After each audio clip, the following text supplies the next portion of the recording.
Orang Islam itu kalau disebut muslim, dia dari bangun tidur, baru bangun tidur itu, dia sudah punya rencana. Nih, saya petakan dengan cepat ya. Kita bangun tidur baca doanya bagaimana? Alhamdulillahilladzi ahyana ba'dama amatana wa ilaihin. Baik, hadisnya riwayat Mu'adz bin Jabal dan Jundub bin Junadah. Di Al-Bukhari kita temukan. Fokus.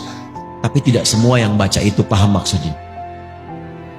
Alhamdulillahilladzi ahyana. Ya Allah, terima kasih.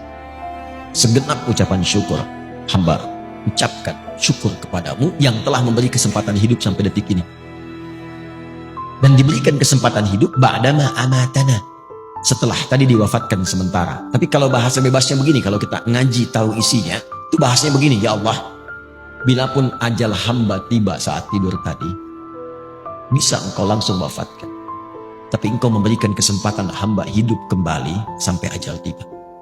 Wa ilaihin nusyur, maka hamba berjanji tidak akan menyia-nyiakan kesempatan hidup sekarang. Hamba akan cari bekal untuk pulang menghadap kepadamu. Itu kalimatnya.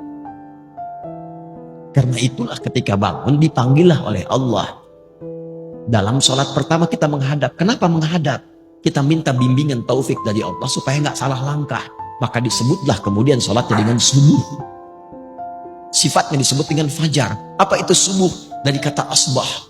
Asbah itu sesuatu yang siap dengan rencana. Wassubhi idza tanaffas. Quran surah At-Takwir ayat ke-18. Wassubhi idza tanaffas. Dan demi waktu subuh kalau sudah tiba, kita mesti punya rencana yang jelas berdasarkan nafas yang kita lalui. Makanya matahari pun mulai memancar, tumbuhan mengeluarkan oksigen, semua manfaat. Orang Arab kalau ditanya kaifa asbahtum, maksudnya apa kabar Anda hari ini dan punya rencana apa? Jadi jangan sampai ada orang Islam bangun dari tidur, dia gak jelas jam 7 apa yang mau dia lakukan, jam 8 apa yang mau dia kerjakan, jam 9 akan ada di mana, zuhur Anda mau sholat di mana, berapa ayat yang sekarang akan dibaca hari ini, berapa infak yang mau dikeluarkan hari ini. Dia pengen firdaus, baca Quran aja gak sempat. Apa yang mau disiapkan? Itu yang mesti dilakukan. Sehingga sholat yang kedua disebut dengan zuhur. Zuhur itu idhar, terang, jelas. Udah jelas belum hasilnya dari subuh sampai siang ini dengan rencana tadi? Kalau belum jelas, hati-hati, nanti rugi.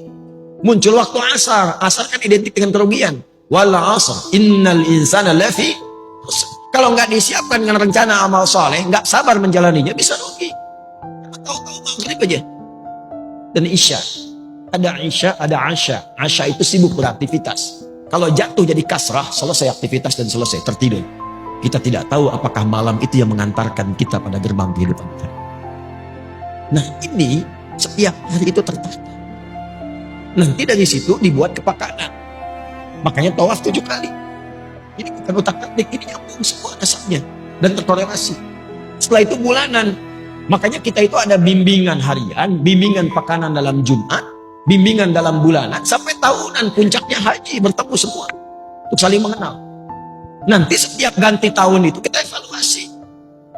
Apa selama ini yang menghambat kita kurang dekat dengan Allah? Mau sholat itu susah, mau baca Quran sulit, mau infak keluar, harta udah dikasih banyak, kayak infak juga. Sederhana. Mungkin ada yang haram yang masuk dalam tubuh kita. Ada yang haram yang masuk dalam tubuh seseorang. Ya. Atau ada perilaku maksiat yang harus ditinggalkan. Itulah yang menjadikan seorang muslim mesti meninggalkan itu. Meninggalkan sesuatu yang dilarang kepada yang baik disebut dengan hijrah namanya. Jadi hijrah itu bukan masuk kelompok tertentu, ormas tertentu, keadaan tertentu, bukan. Meninggalkan segala yang dilarang menuju segala yang baik. Kalau Anda ingin ikut, tambahkan ya. Mengikuti sifatnya, tambahkan tak. Maka jadilah hijriyah. Hijriyah itu bukan sekedar nama untuk tahun. Bukan. Maksudnya kita diingatkan setiap datang dan mengenal tahun Hijriyah. Maksudnya sudahkah kita tinggalkan yang kurang baik menjadi lebih baik? Itu poinnya.